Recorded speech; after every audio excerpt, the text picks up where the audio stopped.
परमात्मा और काल की एक बार परमेश्वर ने बताया कि हमारी काल के साथ वार्ता हुई थी, इसने मुझे चापलूसी करके वचनबद्ध कर लिया था कि 3 युगों में जीव, जब परमात्मा ने कहा था कि मैं नीचे के लोकों में जाके तेरी वास्तविकता बताऊंगा सभी प्राणियों को कि तू भगवान नहीं है, तू काल है, इनको खाता है, इसलिए तो इनको जन्मता और मारता है, पैदा करवाता और मारता है, असली भगवान कोई और है, वहां जाने का तरीका मैं बताऊंगा, ऐसा गुप्त मंत्र मैं लेकर आया हूं।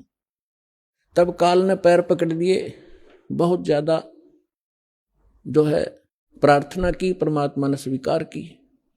इसने कहा कि भगवान 3 युगों में जीव ना ले जाना, कम ले जाना, थोड़े थोड़े, और चौथे युग में, कलयुग में कितने ही जीव ले जाना, इतनी दया मेरे पर कर दो। परमात्मा को भी पता था कि सतयुग त्रेता द्वापर में ये जीव गणे दुखी नहीं होते और इनकी पूर्व जन्म की बैटरी चार्ज होती है, उस प्रहार उसी से ये सुखी होते हैं। और ये सोच रहे होते हैं हम राम और कृष्ण की भक्ति कर रहे हैं, शायद इसी से सुखी हैं, तो इसलिए ये मेरे ज्ञान को स्वीकार नहीं कर पाएंगे। मालिक को मालूम था, तो इसलिए मालिक ने कहा था परमात्मा ने कि भाई ठीक है, चौथा युग जब कलयुग आई तब हम अपना अंश पठाई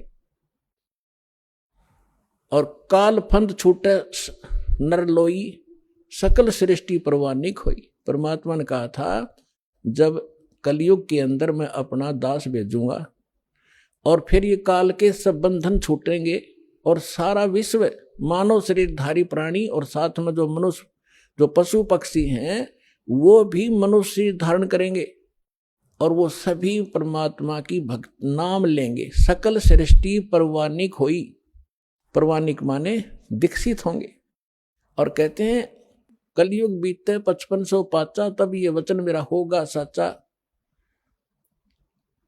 और कलयुग बीत जावे जब एता, सकल यानी सभी प्राणी परम पुरुष पद चेता।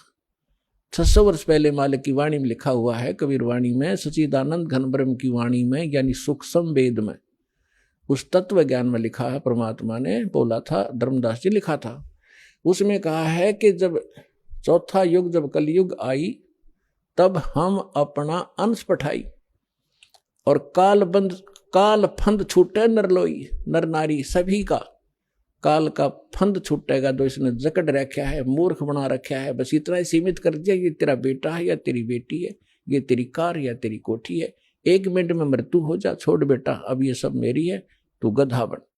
तो यह भूल या हमारे साथ इसने धोखा कर रखा था। इस ज्ञान से अब हमें खूब समझ में आएगा और हमारे बच्चे भी सुरक्षित रहेंगे, हम भक्ति करेंगे। परमात्मा की शरण में आने से हमारे प्रारब्ध के जो पाप आने हैं, मृत्यु होनी, अकाल मृत्यु या कोई अन्य अंग भंग होना है, वो नहीं होगा। अगर आप नियमित रहोगे, सच्चा विश्वास के साथ ही सत भक्ति करोगे, तो वो दुख टलेंगे। आपके बच्चे आखिर तक आपके साथ रहेंगे जब तक, और वो भी मुक्त होंगे और आप भी होंगे, यदि सारे भक्ति पर लग जाओगे। तो परमात्मा ने कहा था कि सकल सृष्टि परवानिक होई, काल फंद छूटे नरलोई। काल का जो बंधन है, कर्मों से बांध रखा इसने, और ये सब छूटेगा और सारी सृष्टि उपदेशी होगी। कलयुग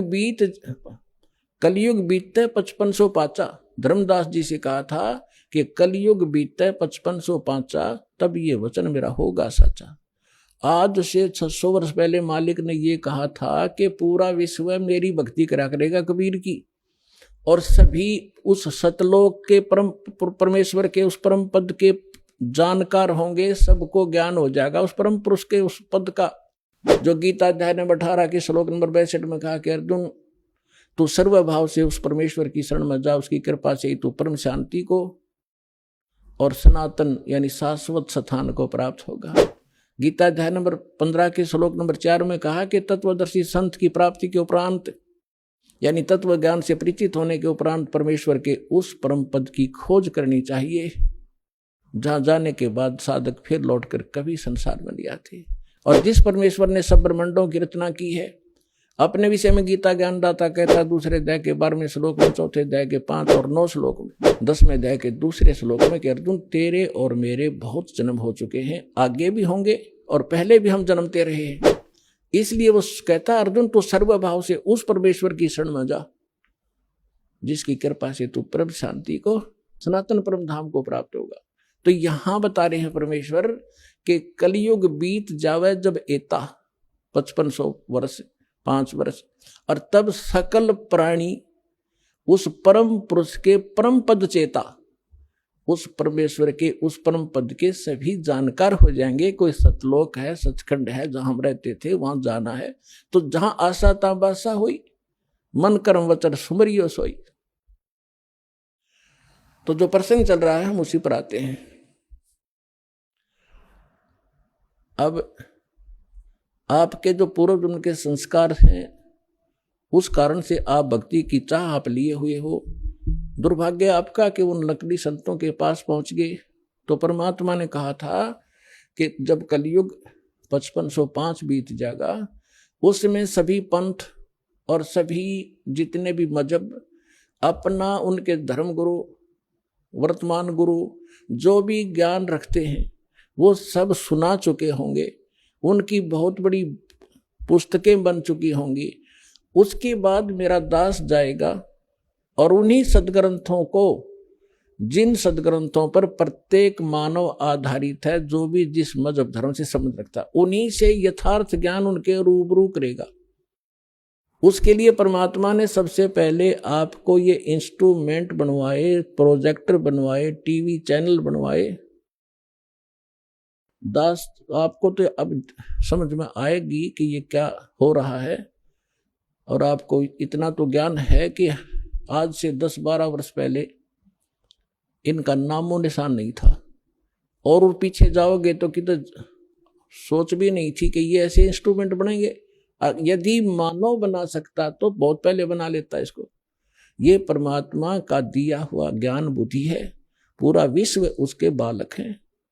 कहीं से भी इसने किसी क्षेत्र से, पृथ्वी के किसी कोने से भी इंस्ट्रूमेंट किसी भी अपने बच्चे से बनवाया, ये गॉड गिवन माइंड है। मानव जीव सत्र का ये नहीं बना सकता। ये इसलिए बनवाया दाता ने, पहले आपको शिक्षित किया। अब इस दास का जन्म 1951 में हुआ, तब तक शिक्षा का कोई नामो निशान नहीं था। इक्का दुक्का की तो पढ़ा करता कोई, और उसके बाद एकदम बाढ़ सी आ गई। इतने आकर्षित हुए, कारण कुछ भी बिना, चाहे रोजी रोटी के लिए सब ने डिवोट कर दिए अपने बालक। 20-20 वर्ष तक बेटा बेटी पढ़ो पढ़ो, और मालिक ने दया करनी थी कि इसका सदुपयोग करेंगे। फिर ये इंस्ट्रूमेंट आपके सामने है, सदग्रंथ आपके रूबरू कर रहा दास, और उनका निष्कर्ष निकाल के परमात्मा के ज्ञान से तोल रहा है। तो इस मानुष जीवन का मूल उद्देश्य यही है कि आप भक्ति करके यहाँ से पीछा छुटवाओ, और जिस परिवार को आप सुखी और धनी देखना चाहते हो वो भी भगवान से ही हुआ करता है। भगवान आपको दोनों काम करेगा, यहाँ भी सुख देगा और मोक्ष भी मिलेगा। अब ऐसा कौन अनजान होगा जो इस अवसर ने चूकेगा? अब सभी इस बात को स्वीकार करेंगे।